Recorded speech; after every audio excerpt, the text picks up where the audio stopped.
तो जिस तरह से हम दिखा रहे हैं कि 13 पॉइंट रोस्टर के खिलाफ दिल्ली यूनिवर्सिटी में प्रोटेस्ट किया जा रहा है। सर क्यों प्रोटेस्ट कर रहे हैं? आपका नाम? देखिए, मैं सुचित हूँ। मैं अभी दिल्ली हिंदू कॉलेज में पढ़ा रहा हूँ पॉलिटिकल साइंस।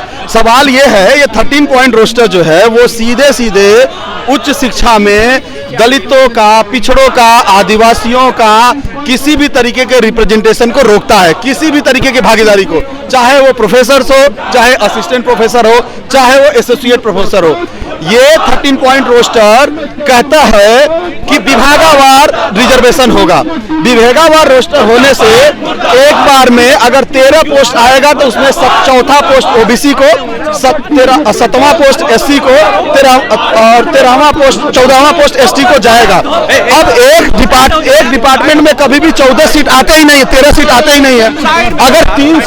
अगर 3 सीट आएगा तो तीनों अनरिजर्व को जाएगा। इसी को सही करने के लिए 200 पॉइंट का रोस्टर सजाया जाता था, एक कॉलेज को यूनिट मान के, एक यूनिवर्सिटी को यूनिट मान करके।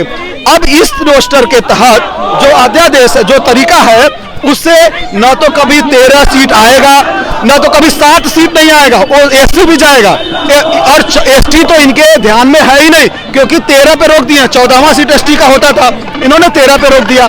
एसटी तो कभी रिजर्वेशन से आपको आएगा नहीं। क्या आपको लगता है कि यूआर की कैटेगरी में ये एसटी को ले आएंगे कभी? यूआर का मीनिंग इन्होंने बना रखा है हर डिपार्टमेंट और कॉलेज में, रिजर्व फॉर अपर कास्ट, वही मीनिंग है इनका। तो आपको लगता है कि जब 13 पे खत्म हो रहा है, 14वां एसटी का आना था वो नहीं आया, तो क्या एसटी का कोई प्रोफेसर अनरिजर्व में क्वालिफाई होगा? क्या करेंगे? नहीं। ऐसा नहीं कि काबिलियत नहीं है उसमें, ये करेंगे नहीं। अब ऐसे ही एक डिपार्टमेंट में कभी भी 7 पोस्ट नहीं आएगा एक साथ। अगर 7 नहीं आया तो एसटी भी नहीं गया। और एक डिपार्टमेंट में मुश्किल से 2 या 3 सीट आते हैं। अगर 2 या 3 सीट आएंगे तो ओबीसी भी गया, केवल और केवल अपर कास्ट आएगा। और आज अभी इंडियन एक्सप्रेस का रिसर्च आया है 2 दिन पहले, 3 दिन पहले, आप देखेंगे कि उसमें पूरे 64 सेंट्रल यूनिवर्सिटी में, 64 सेंट्रल यूनिवर्सिटी में एक भी प्रोफेसर पिछड़े तबके का नहीं है, एक भी प्रोफेसर। और एससी का जो होना चाहिए 13.5%, वो कितना है मालूम है आपको? 1.5%। एसटी का जो होना चाहिए 7.5%, वो है 0.5%। तो इस तरीके से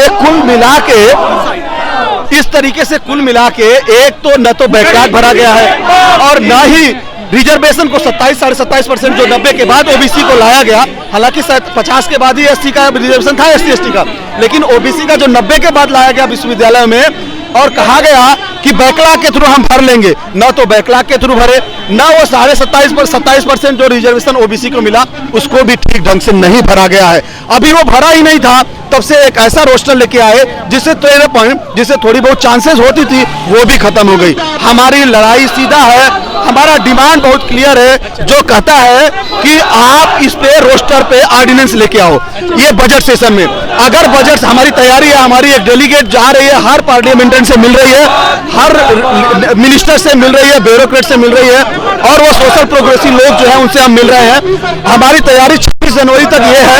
26 के बाद 26 को हम संविधान का काला दिवस मनाएंगे, जो कि ये संविधान का विरोध कर रहे हैं। कल हमारा एक मार्च है, अभी यहीं पे कैंडल, बिल्कुल ये संविधान विरोधी फैसला है। जो संविधान में बाबा साहब का सपना था, जो सावित्री फुले का सपना था, उससे विरोधी है, तो हम संविधान विरोध पे मनाएंगे। इसके बाद हमारा एजुकेशन प्लान है कि अगर ये